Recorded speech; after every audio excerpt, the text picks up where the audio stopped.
Matt, welcome back to the podcast. It's a pleasure to be back. Yeah, so I was just thinking before we started recording here, it feels like a lifetime ago that we were here speaking about your book, Minimalist Tiki, and now we're here speaking about a new book project. But before we get into that, I'm just hoping for our listeners who might be newer to the show or who haven't had the pleasure of listening to our initial interview, can you just introduce yourself and give us a high-level breakdown of who you are and what you do?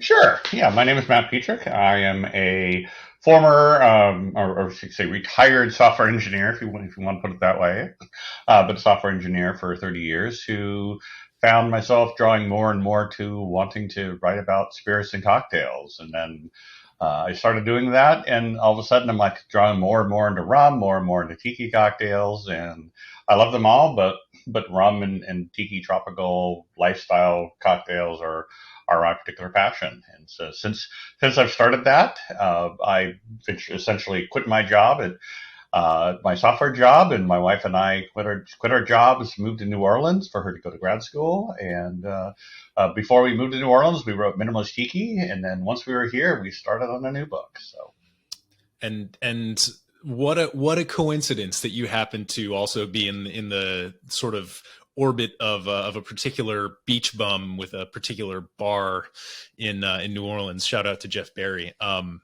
That's fantastic. It was also great to run into you in New Orleans at this past year's Tales of the Cocktail. We had a great time catching up, and that was sort of like almost like an amuse bouche for this conversation, because we got into while we were catching up some of the interesting research that you had been kind of finishing up for this project. So why don't you introduce your new book to our listeners and just kind of give us a high level overview before we start diving into some of the more specialized verticals that you have?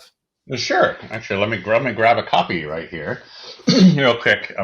First and foremost, it's called Modern Caribbean Rum, and it's kind of a beast of a book. It weighs 8 pounds, which we did. That was not the starting goal, but essentially, I just kept writing and writing, and so many more topics to discover. And at some point, we were laying it out, and I went like, "Holy cow!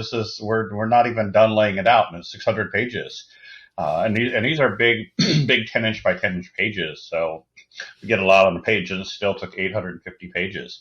But the book itself, the contents of the book itself, are essentially, you can think of it as everything, as a rum geek, everything I wanted to know about rum when I jumped into it, and couldn't find. So I wanted to know who are the actual people making rum, who are the distilleries. How do they operate? How do they make rum? How do they make different from another distillery? What about the different styles of rum? Like, why is Jamaican rum different from Barbados rum, different from Cuban rum?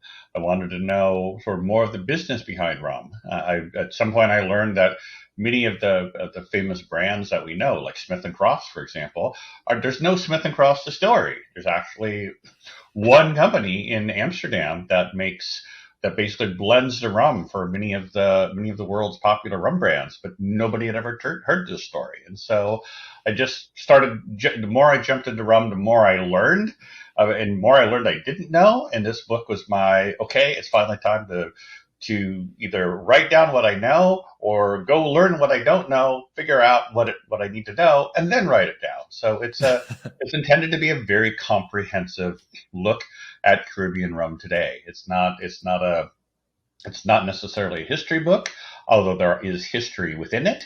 It's not a book about 100 rums you should try. There's no tasting notes. There's no reviews and no review scores. It's very much a rum enthusiast guide to the spirit in as many dimensions as I could cram into 850 pages. Yeah. So I guess moral of the story: lift with your legs, not your back, when you receive your copy in the mail.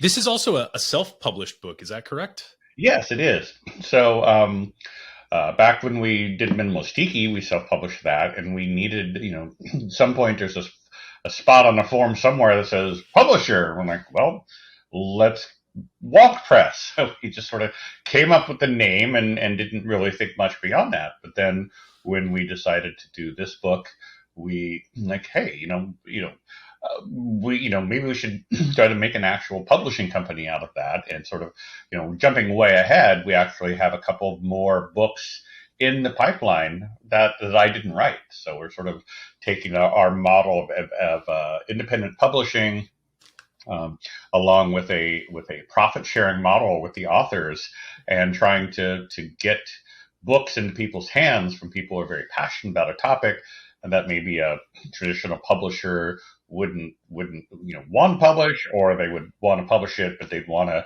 shrink it down to sort of their preconceived idea of what a book should be. And the fact, I don't think any publisher would have wanted to, if I would have come to them and say, I want to do 850 pages on rum, I don't think they would have gone for it. So sort of like, we're going to do it on our own, and we'll sink or swim on our own merits. So, but yes, we just self-publish it. We do everything to do with it. We write the books, we lay out the books. In many cases, we take the photography. We pay to have the books professionally printed on high quality offset printers in South Korea. When the books are printed, they come to us in New Orleans, and so come December, we will hopefully have 16,000 pounds of books arriving on 11 pallets. And we distribute the books, we sell them. We do literally everything, but in exchange for that, we make far more revenue than a traditional author publisher model. Nice. Well, I'm glad that initial decision that you made for Minimalist Tiki seems to be paying off, and at least moving toward a slightly larger scale for you. So that's exciting to hear. And one of the things about traditional publishers is that they are notorious for skipping leg day at the gym. So it doesn't surprise me that they would probably balk at a book that heavy and that big. So I want to ask you how you think the best way to start talking about the content of this book would be, because you sent me over a wonderful preview, and I had a great time reading through the introduction by the president of WORSPA, the West Indies Rum and Spirits Producers and Spirits Producers. Oh yeah, you got me at the end there. I loved the sections that I was able to kind of scan in preparation for this. But I mean, like, how? So you had all this information. I guess maybe this is the way we'll get into it. You had all this information and all these questions that you had along your journey learning about rum. Of course, prior to this book, you had done some traveling. I'm sure for this book, you did other, specific trips to learn on the ground. How did you take this information from its raw, disorganized, chaotic state and put it into this structured format? And I'm asking this question this way because I think that you and your programmer's mindset are like probably uniquely suited to taking that hurly-burly, that chaotic information and putting it into a usable and enjoyable format. Yeah. No, I love this question. As a programmer, we were always during the design phase of writing software. At the end of the day, software is basically code and data, and this code needs to algorithmically operate on this data. And so you need to very quickly learn how to organize your data in a way that makes sense, in a way where it's accessible, where you can find what you need, where it's at the right place at the right time, so to speak. And so after 30 years in software, I just naturally have a way of thinking. I tend to think very hierarchically, like big picture ideas, smaller ideas within that, and that naturally maps to an outline. And I know and some of the other authors we've worked with are people who are thinking of doing a book. The number one piece of advice I give them is get it into an outline, and that's hard. But the first thing you do is literally just write it all down, like write down her like stream of thought on a piece of paper or in a OneNote notebook or something. But literally get it all, empty your head of all these things that you think you want to talk about, and then you can use tools like in Microsoft Word, the outline view, or OneNote, or whatever. You can literally just before you start writing, you're taking these ideas and you're moving them around. Like, well, does this go with this or does it that? But it's very important to sort of, before you start writing, to have a clear idea of what you're going to write and how you're going to approach it. And so, yeah, if you're not somebody who thinks like that, it's probably a big challenge to do that. But at the end of the day, your outline is your well structured outline. It's sort of like your lifeline, if you will, to where you keep going. I often compared this book to like a long ocean journey where you're like sailing for 3 years. And the outline is sort of like that sort of like North Star, or however you want to describe it. But it's that thing of like, okay, I am always like, how am I doing relative to the outline? I've not drifted off, and I'm still progressing through the outline. And you don't have to write the book in the order of the outline, but the outline sort of is that check mark that gives you like, I'm making progress. I've done this, I still have to do that. So it doesn't work to just start writing and not sort of have the map of where you're trying to go to. Yeah, that's actually really good advice. I used to teach college level English courses, and the outline was always a fight with the students. But everyone, like in every class, there was one person who'd like kind of come up to me after we did all this outline. They'd come up to me and they'd be like, "Dude, did you realize that like it just occurred to me that I can write the entire paper like this? Like you could go from the outline, and then like if you go deep enough into the outline, you're literally just writing sentences that you are going to stack on top of one another, exactly, which make your paragraphs." So it's exactly. It really exactly is like, the journey of 1,000 miles. You got to start putting one foot in front of the other, and exactly. having that map is invaluable. Yeah, and you don't have to have everything diagrammed down to the outline or to the paragraph level.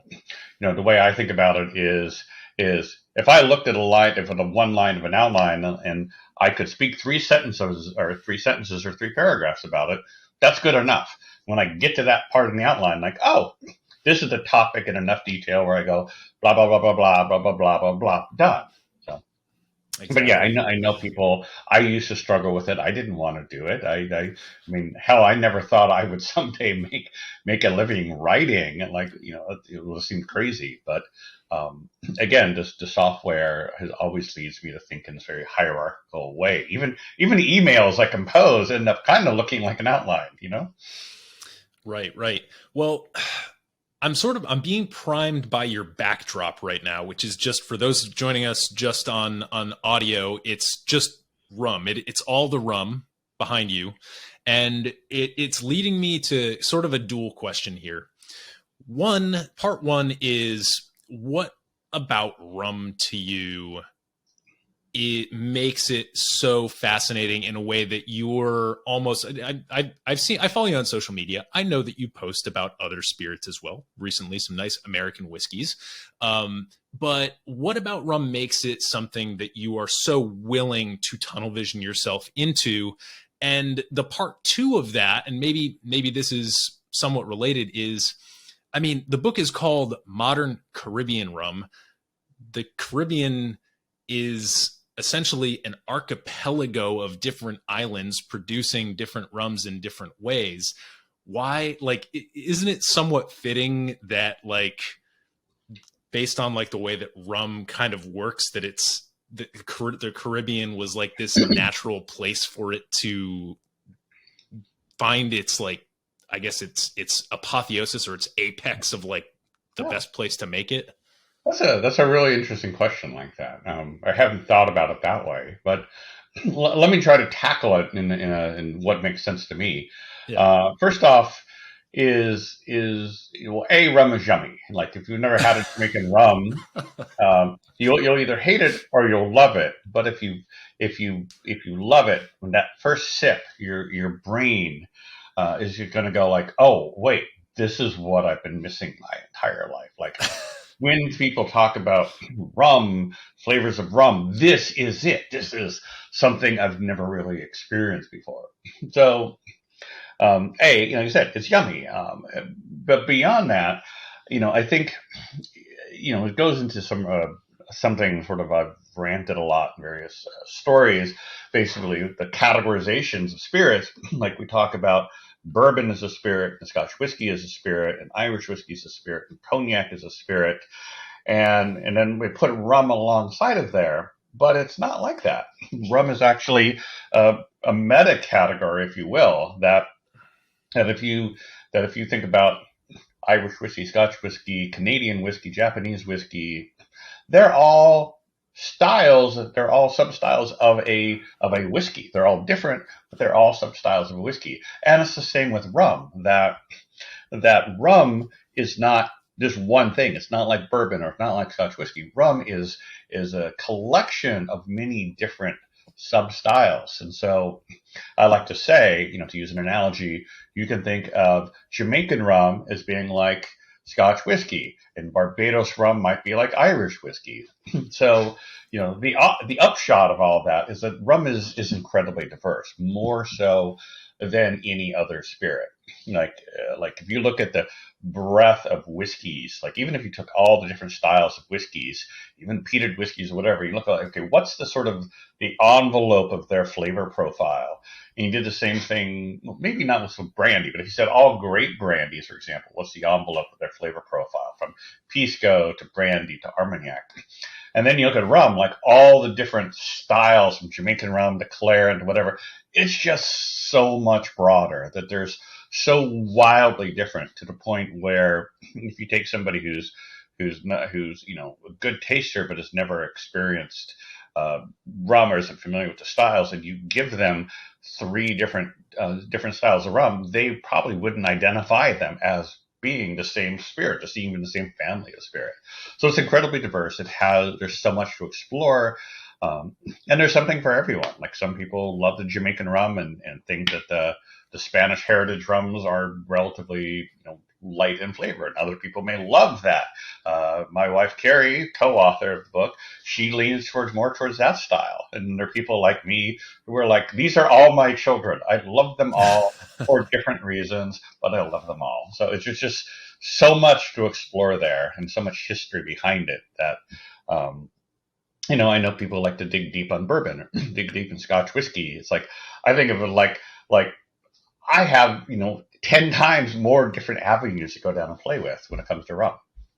Yeah, no, I love that. And it's kind of a situation where you can find like your island, right? Mm-hmm. Where you feel at home, and the style being produced in that geographic locale happens to just light up all the areas in your brain that you want to be lit up. Or you could be more like you and kind of like do the island hopping. Say, all right, I'm gonna try and visit as many of these as I possibly can, knowing that, as you mentioned, it's such a diverse.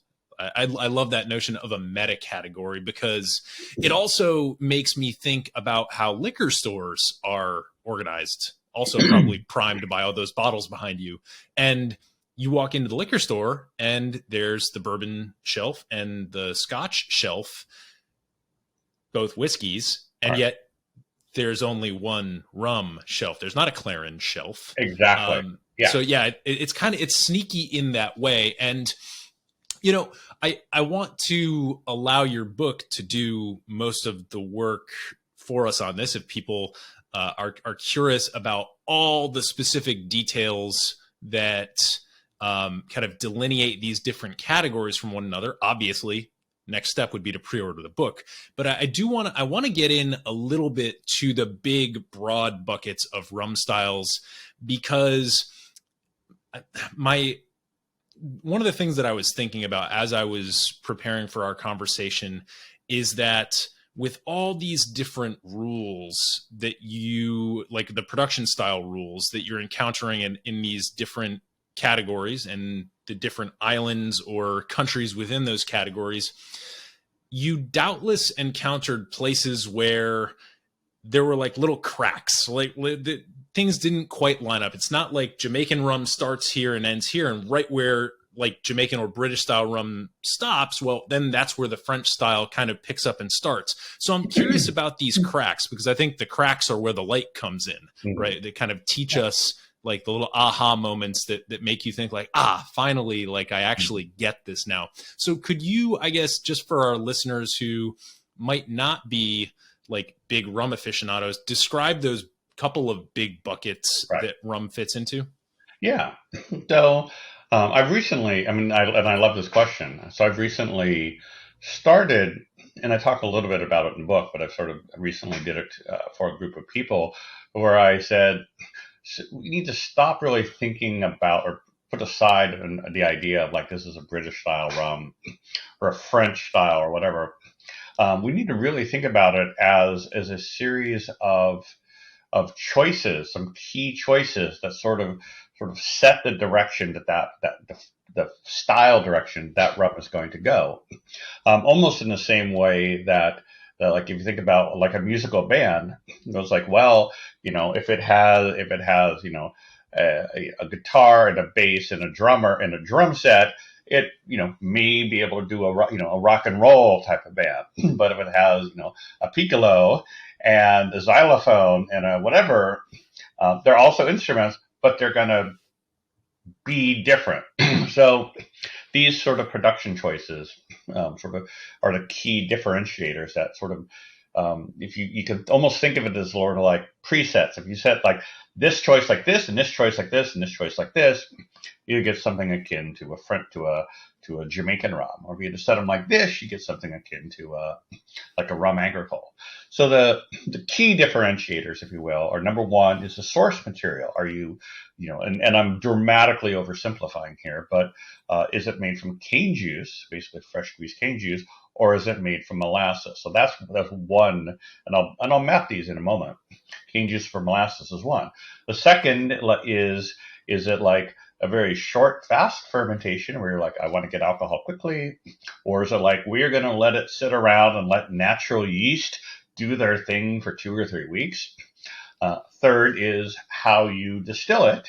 Is it like distilled to very high strength in a very modern column still, or is it done in an old pot still? And the fourth one is how you age it. Like, do you age it quickly? Do you age it a very long time? Do you use like new American oak barrels or not barrels? But each one of those criteria, the source material, fermentation, distillation, aging, there are choices there that give us particular direction. So I'm going to sort of do it in sort of backwards order here. But the simplest, if you will, is what we call the rum agricoles, or you could, it's often conflated with French style rum.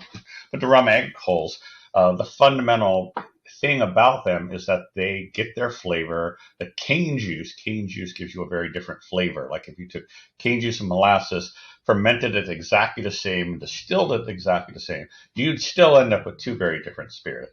So if you've had rum agricole, if you've had like unaged rum agricole or unaged cachaça, for example, you know that those have a very unique and grassy flavor that you don't get from a molasses-based rum.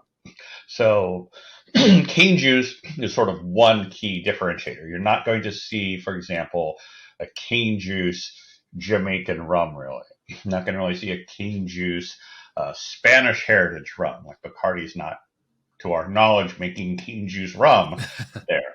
So that's one differentiator. The second differentiator is essentially the choice of fermentation and distillation. To dramatically oversimplify it, what we call the Spanish heritage countries, at least traditionally, I think Jamaica, Barbados to a lesser extent, Guyana, they tend to use a molasses fermentation, and they let it run for a while, let the fermentations run for 5, 7, 6, 7 days, maybe get some natural yeast in there. And so the fermented wash has a lot of flavor to begin with, and then they run it through a pot still, and it kind of creates a sort of a heavier, you know, base to a spirit. Whereas like a Spanish heritage rum, like a Bacardi or Don Q or Flor de Caña, they're going to ferment rather quickly, maybe 1 to 2 days. They're going to do it closed fermenters. The wash that you get from it is going to be relatively light in flavor, and then they're going to distill it in a column still, so it's going to have even less flavor there. But then they're going to focus their flavor development more on the aging part.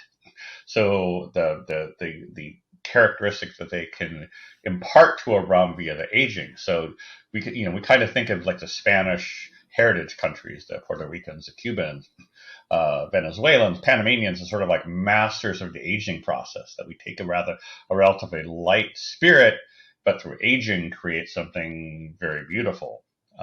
You're never going to really see an unaged, sort of an unaged Spanish heritage rum. You're not going to see unaged Havana Club, for example. In fact, it would be illegal to do that for their GI. But on the other hand, we see unaged Jamaican rum. We see Rum Fire and whatever. We see unaged rum agricole. The from Martinique and Guadeloupe, like those. One way I can think about it, sort of at a very high level, I sort of think about it as like some rums get more of their flavor from the fermentation, and that like the flavors are in fermentation and it's concentrated by distillation, and other rums get more of their flavor from the aging, that what comes out of the fermentation distillation is relatively light, but it's the aging is imparted more of that flavor. So I call them fermentation forward and aging forward rums. I really like that way of thinking about it, because it's very nuts and bolts. It's like, all right, we're going to flip some switches, and depending on the configuration in which these switches are flipped, we can make some pretty reliable assumptions about our outcomes and, flavors, etc. So let me ask you this.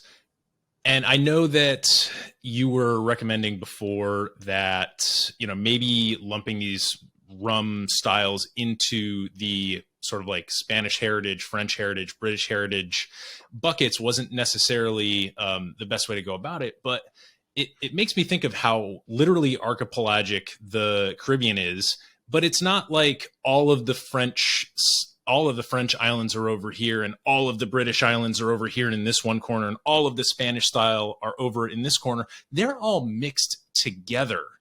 And so I guess my question is, like, despite the fact that they're all mixed together, how did those, I guess, heritages exert such a strong influence on production, right? Is there something about the Spanish that love barrels, in other words? So it's a really fascinating question, and something I've spent a lot of time. May someday write a book about, sort of essentially the evolution of styles. Like, why did we go in these different directions? And there's still things I'm learning, but there's a couple of things. For one thing, you have to realize that these style evolutions emerged well before these were countries in their own right. So you cannot separate colonialism from the Caribbean. Jamaican rum was the way it was in the 1700s, and it was very much a British colony. And Cuba was a Spanish colony till 1902 or so, the Spanish Revolution. And so, and the other thing as well is that as a colony, you weren't necessarily making that rum for what you were drinking locally. I mean, obviously the locals were drinking rum, but so much of that rum, especially early on, 1600, 1700, 1800, was destined to be exported, to go to Europe, for example. So the French were making rum for the French market, the European market, and the Spanish were making rum and sending it to the Spanish market. And certainly we know that the British colonies, primarily Jamaica and Guyana, what we call Guyana today, but at the time would have been called Demerara, sending rum to the United Kingdom. And so they were sort of serving their larger parent market, if you will. Beyond that, there's also basically the history and economic conditions changed it greatly. And I could easily talk 2 hours about this, but long story short, sort of the British, what we would call British style rum, like more pot still, open fermentation, is sort of the closest to what rum was very early on. And that they basically had uh, could dominate that market in the 1700s because the Spanish and the French metropoles basically told their colonies, like, don't make rum, you're competing, like, our people back home don't want you making rum. It's competition with our home people. So they were basically in the 1700s forbidden to make rum. They didn't, but they weren't supposed to be. Whereas the British were sort of like could run right ahead. And so Britain sort of dominated and sort of established their styles, the Jamaican style, the Demerara style. They got established early on, were popular, and like, if it's working, why change it? Whereas like the Spanish, for example, Spanish and French weren't really able to distill until the 1800s, on a large scale and legally and all these kind of things. And so when they were able to distill, it wasn't like they went and dusted off the old equipment. It was like, no, now we can distill. Like, let's go get new equipment.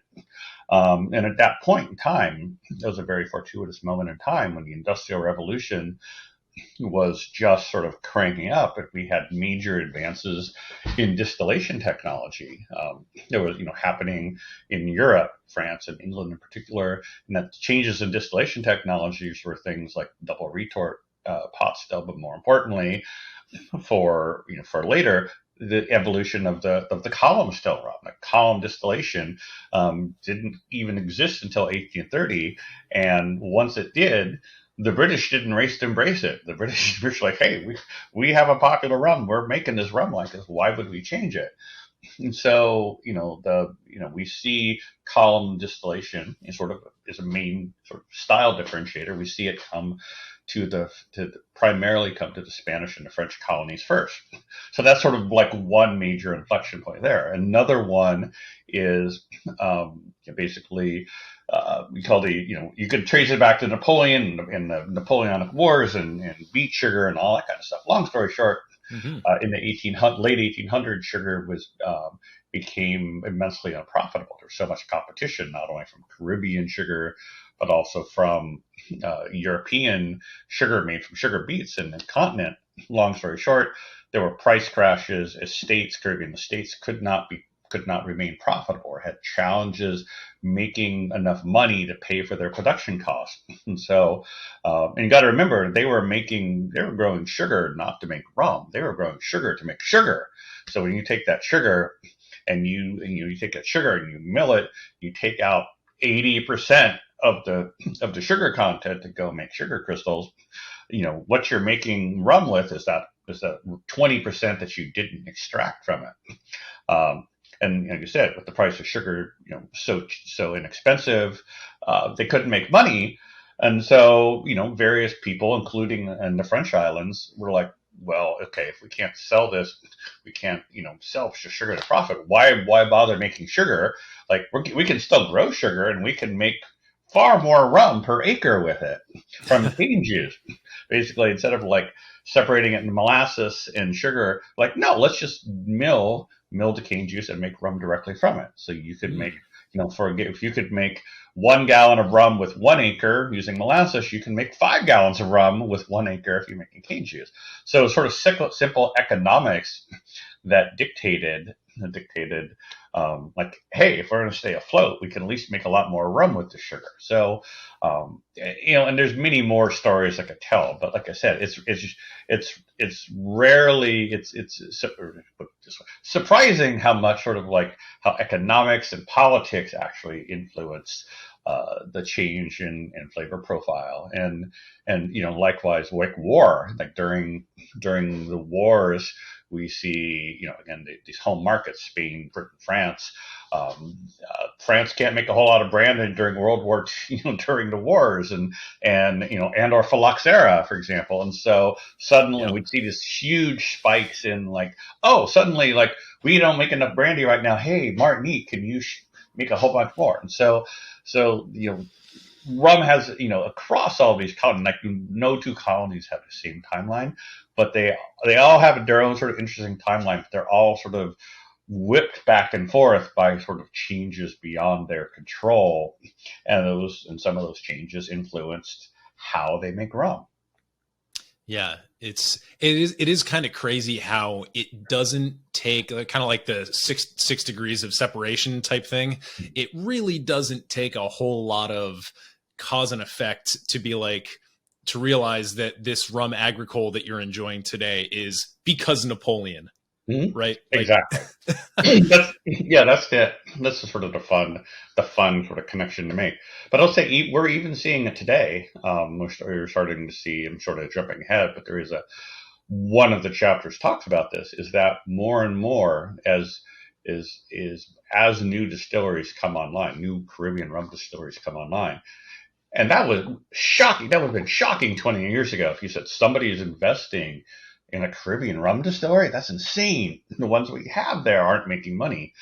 Now they're starting to pop up, and they are popping up, and almost all of them are either using cane juice, or they are at least growing their own sugar cane and milling it and using the top quality molasses. Essentially, the molasses supply has become an issue, that you can't just call up your molasses broker and say, I need 100 tons of molasses here tomorrow. The prices have gone up. Other people want that molasses for other things. And so I think the rum industry is starting to see, like, if we want to remain viable, we need to have a better handle on our source material supply. And the way to do that is actually grow sugarcane for the purposes of making rum, not grow sugarcane to make sugar and hope that you can get the molasses later. So it's even today, these sort of things are shifting to where new rums are going. I see on Barbados, I know all four, Barbados, which would, considered like one bastions of the British heritage rum, molasses based. Barbados, all four Barbados distilleries are either making rum from cane juice or cane syrup, either selling it in very small quantities, but they're all playing in that space though. They all have mills. They all all of them have some access to sugarcane in Barbados that they are milling to make rum out of. That is, it is crazy. And I mean, when I asked you the question earlier about like why rum, I'm like, it was a bit of a necessary question, but I get it. I'm right there with you. It is so fun to play. It's one of those spirits that give you, there's so much material and there's so much to play with that it feels like a very expansive place to be.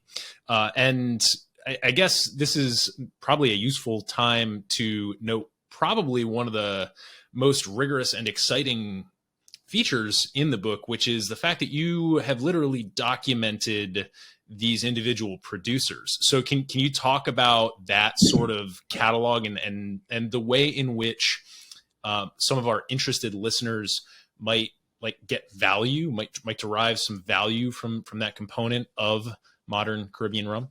Sure. So yeah, my goal was to sort of remove some of the mystique around this bottle, this brand, this producer.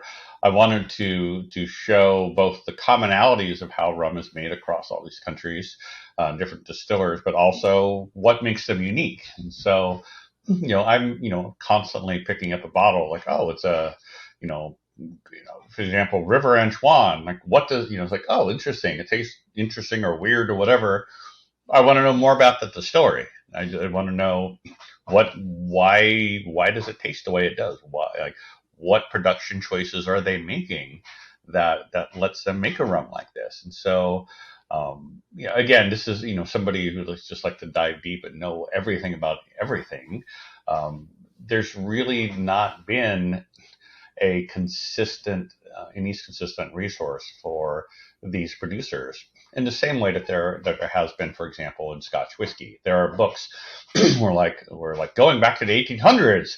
There was this great book where it's like literally a person visited every Scotch whiskey distillery over the course of a year and a half, and wrote about them and drew pictures of them. And there's a sort of mystique around rum. It's like, oh, it's this crazy thing, and it's Caribbean rum or it's Jamaican rum, and it's like, no, like let's actually like quantify it. Like when you talk about Barbados, you're talking about these 4 producers. They work like this. When you talk about Jamaican, talking about these 6 distilleries, and they make rum like this. And so I took a very methodical approach. It's sort of chapter by chapter. Barbados is a chapter, Jamaica is a chapter, Venezuela is a chapter, Cuba is a chapter. And then within a chapter, each chapter starts with a little bit about that country's rum making tradition, from a historical perspective and sort of what we expect from those rums from that region. And then it goes into distillery by distillery, and each distillery starts sort of similarly, like a little background on that distillery, how it came to be, what their traditions have been, and then moves on into a sort of a very methodical iteration over how they make their rum. Source material, fermentation, distillation, aging, blending, so on and so forth. So it's if you were to say to somebody, if somebody would ask me like, oh, can you tell me about, I don't know, Flor de Caña's fermentation, and go to the Nicaragua chapter, go to the find the Campagna Licorera distillery, go to the second section, go fermentate. Like you can, if you're looking for something specific, you should be able to find it very quickly in here. You shouldn't have to read through acres of text where these things just get mentioned in passing. Another very programmery thing to do. Information is only useful if you can find it. I love it. It strikes me that, somebody who has judged rum at spirits competitions, it strikes me that what you were just describing would be it'd be very useful to have this book just kind of plopped in the middle of the judging table when a group of judges is about to dive into a specific flight of rums from a specific place. Because one of the things that I think gets lost in translation the most is, like, we know that whatever is considered a norm is a constantly moving thing, right? People are doing things slightly differently these days than they did, several hundred years ago. Right. Nonetheless, having that general understanding of like, this is what, like, because I couldn't tell you what distinguishes a Venezuelan rum from a Nicaraguan rum. Like, to me, they both sound kind of Spanishy, but that's about where my knowledge ends. But to have this and be like, okay, this is how to think about what it was, generally speaking, for a long time. That really allows me to, then go and taste through a flight, whether that's a blind flight or a flight that perhaps I have created for myself using some of these distiller profiles in your book. But you can then approach that flight knowing what the norm is, and then kind of experiencing the different valences of that norm, I guess, with the individual producers. And I think that's lost on people. People really like I sympathize with you in that the impulse to categorize is super useful. It saves us time, as we've been speaking about pretty much this entire conversation. And yet I think the real value for me as somebody who enjoys tasting these different spirits from all these different regions and heritages is to find like, this is an agricole, but it's kind of got these notes, and you don't find those notes in most other agricoles. So I don't know. Does that strike you as? Yeah. I mean, thank you for identifying a new market. I need to go push this to spirit judging. But I'll say that as much as possible, I tried to make this book be sort of factual and accurate, and so I would like to think that there's very little specific opinion in there. But at the end of the day, it's still my interpretation of how these countries' tradition, how they make rum. It's still my understanding of that, which may or may not be right. Somebody else may have a more nuanced version, but at least in putting all of these in a book is at least you have one consistent perspective on the category, or a set of countries, a set of distilleries, instead of like, oh, we want to know about Venezuela, we go to this person's site because they've written about that. We want to know about Cuba, we go to another site because they've written about that, and you don't really know like what their differences were.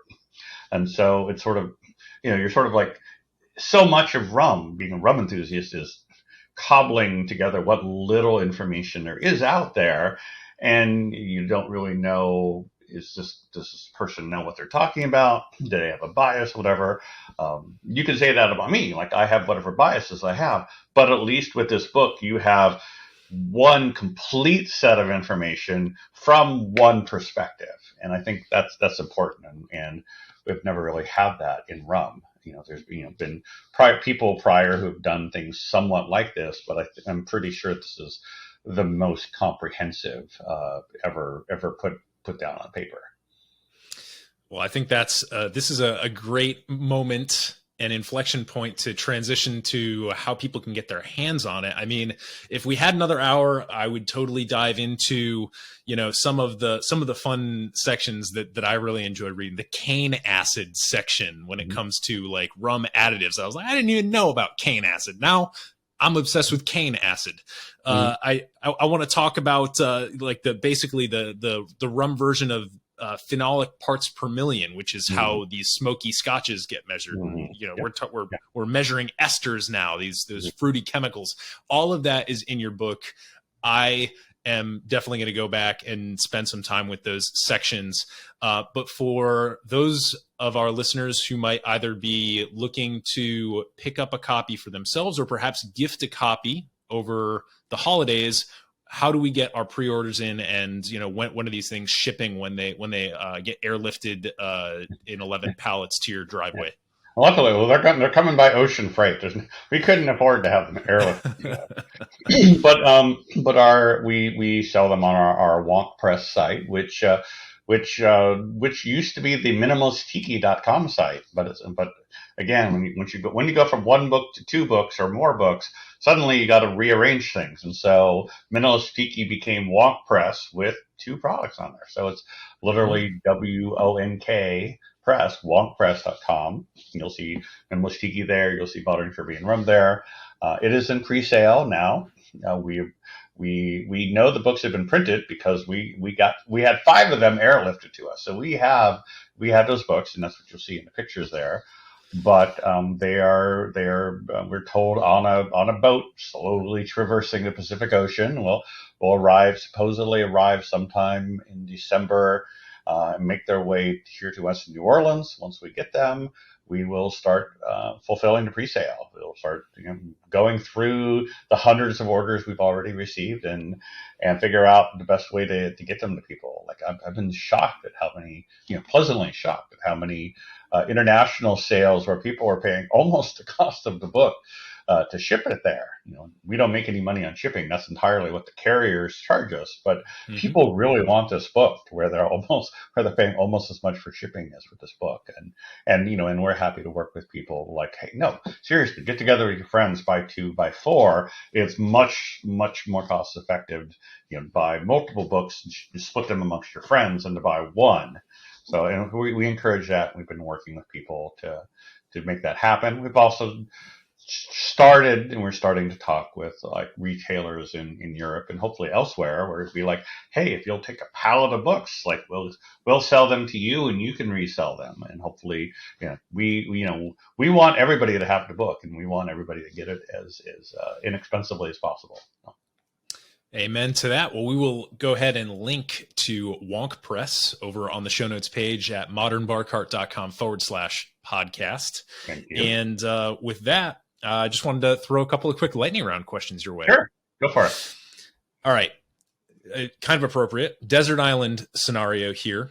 You can take one bottle of spirits, and you can let's say that you can have an endless supply of one cocktail with you. So stuck there, stranded, marooned, rest of your life, or at least no prospect of rescue.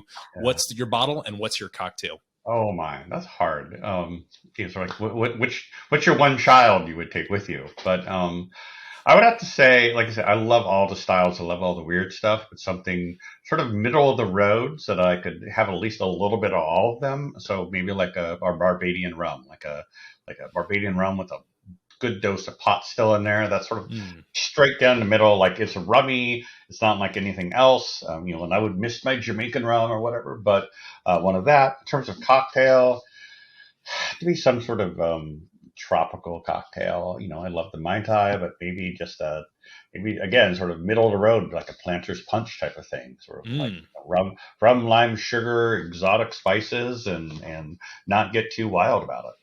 Yeah, that's very utilitarian answers. They're kind of like a straight down the middle fastball kind of Right. guy. Just serve it to me. Don't Yeah, no because you don't frills. want to take like all something weird and like I've grown to hate this and I have nothing else. So Well, we know you mostly through the lens of rum, through the lens of being a New Orleans spirits and cocktail guy. But let's talk a little bit just nuts and bolts. Matt Pietrek, the person. What's a seemingly small or idiosyncratic occurrence? Something that when it happens, it just always makes your day. And we're going to take morning cup of coffee off the table because that's everybody's favorite answer.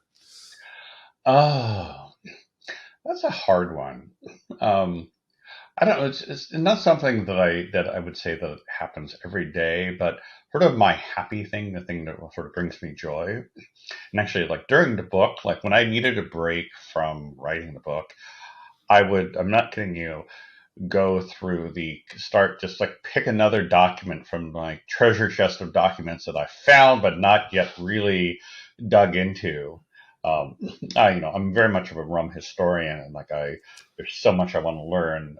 We've talked about this, there's so much out there, and I sort of just grab a document and start going through it and look for things. And every once in a while, you get this like there's you know there's the missing link. You have those aha moments where you're like, this is either connected dots that I knew had to be connected, or something like, I that's wild. I've never seen this before. Now, okay, and send you off in a completely different direction. So I have some white whales, sort of like interesting theories, and like I know somewhere the answer is to this, and I'm always on the hunt for it. But even when I don't find those, I still come across interesting things, like little things.